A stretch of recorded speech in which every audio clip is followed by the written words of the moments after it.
Hey guys, I hope you're all doing well. I am currently on my way to my local Harley-Davidson dealer because I am going to be trading in the 2019 Lowrider. So here's the Lowrider. It's pretty much back to stock. I did obviously leave the handlebars on here. I'm not going to change those back. And I have the engine guard on here. I took out my aftermarket LED turn signals that I had in the front, and I am leaving the back ones though because I can't use them on the new bike.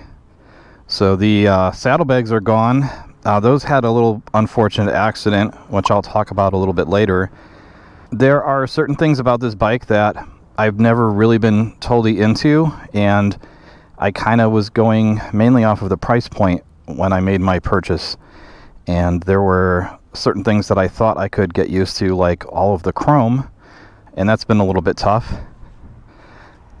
I have an appreciation of it, but it's just not my style. I prefer more of a blacked out look. So my original plan with this bike, and something that I did accomplish, was put the saddlebags on here, get something with a little bit larger tank, and make it sort of like a sporty touring bike.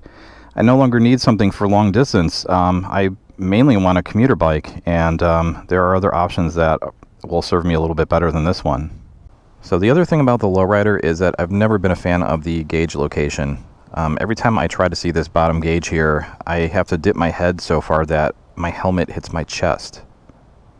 So 978 miles. Well, with it being that close to my 1K service, I figured I either had to make up my mind right now or waste a few $100s on the service and then end up trading it in anyway. So some of you will be surprised at the bike that I chose, others may not, but I'm heading in right now to check out the new bike. I haven't actually seen it yet. They had to bring this in from another location. So I'm going to go check out and make sure everything's cool, do some paperwork, and then give you a little tour. I'll be right back.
That's right, everybody. I picked up a 2020 Harley-Davidson Street Bob. So why did I choose the Street Bob? Well, first of all, it kind of reminds me of my 48 Special. I still miss that bike. I just needed a little bit more power, and a 6th gear was nice too, so that's why I traded that one in for the Lowrider. This bike has the Milwaukee 8107 engine that the Lowrider had, so I'm not going to be lacking in power, but it's kind of a smaller bike. It's the same identical frame, but this is a much smaller gas tank. I think it's like a 3.6 gallon or something like that. So it gives the appearance that it's a much slimmer bike. It also seems like it maneuvers a lot better slow speeds than the Lowrider. So the next big feature that I liked over the Lowrider was that everything's all blacked out.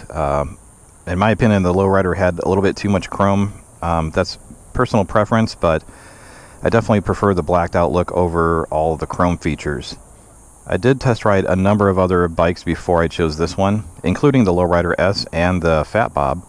Those other bikes were really nice, but this one just seemed like it fit my needs and my style a little bit better. And the final thing that made up my mind about this bike is that this one actually has ABS brakes. You can tell by looking at the double lines here Now there's a little bit of a story behind that one. This bike was actually a different color before, and when I told the dealer that I wanted one with ABS, but I wanted the black model, they could not locate one in the entire state of Arizona.